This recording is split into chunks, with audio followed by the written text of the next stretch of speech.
11호 태풍 흰남노 북상에 따른 발빠른 소방 대응 체제를 기대해 볼 수 있게 됐습니다. 제주자치도 소방안전본부는 종전 태풍 내습치기 119 신고 폭주가 잇따르는 걸 감안해 소방 통합 상황 관리를 비상체제로 전환한다고 밝혔습니다. 소방안전본부에 따르면 종전 119 신고 접수 상황 분석 결과 2016년 태풍 차바 당시 신고 건이 시간당 1000여 건으로 46배 증가하는 등 신고 증가폭이 뚜렷했습니다. 태풍 흰남노 때도 비슷한 상황이 예상되면서 화재, 인명구조, 응급환자 이송 등 긴급 상황에 우선순위를 두고 사고 접수와 출동 등 비상체계를 운용할 방침입니다.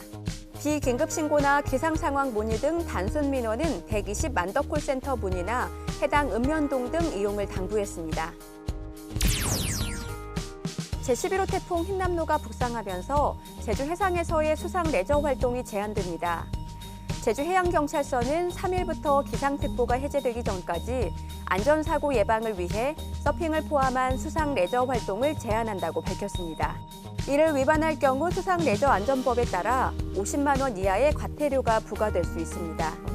해경은 또 사전에 해안가 선박과 어망을 결박해 태풍으로 인한 피해가 없도록 당부했습니다. 주말 제주 지역 코로나19 확진 감소세가 이어졌습니다. 제주자치도에 따르면 지난 2일 793명, 3일 756명이 코로나 확진된 데 이어 4일 오후 5시까지 412명이 신규 확진 판정을 받았습니다. 도내 누적 확진자 수는 32만 4,895명으로 잠정 집계됐습니다. 이달 들어 확진자는 2,865명으로 격리 중인 확진자는 6,075명인 가운데 6,055명이 재택치료를 받는 것으로 파악됐습니다. 도내 누적 사망자는 209명으로 위중증 환자는 6명, 치명률은 0.06%로 전국 평균 0.11%를 밑돌고 있습니다. 추석 연휴 방역과 의료 공백을 최소화하기 위한 비상 진료 체계가 가동됩니다.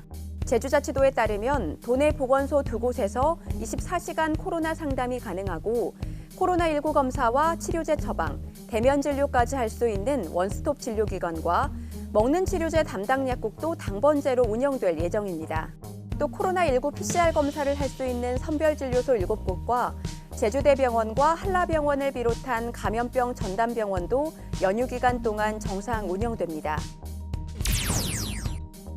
고물가 여파에 제주 지역 개방형 전기차 충전 요금이 동결 조치됐습니다.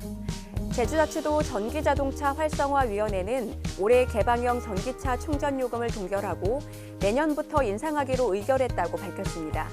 이는 최근 각종 소비자 물가 상승 등에 따라 도민들의 가계 부담을 줄이기 위한 조치로 제주도는 앞으로 충전기 운영 효율화 방안도 후속 조치로 진행해 나갈 계획입니다. 환경부는 이달 1일부터 전기차 충전기 충전 요금을 인상한 바 있습니다. 지금까지 오늘 제주를 알아봤습니다.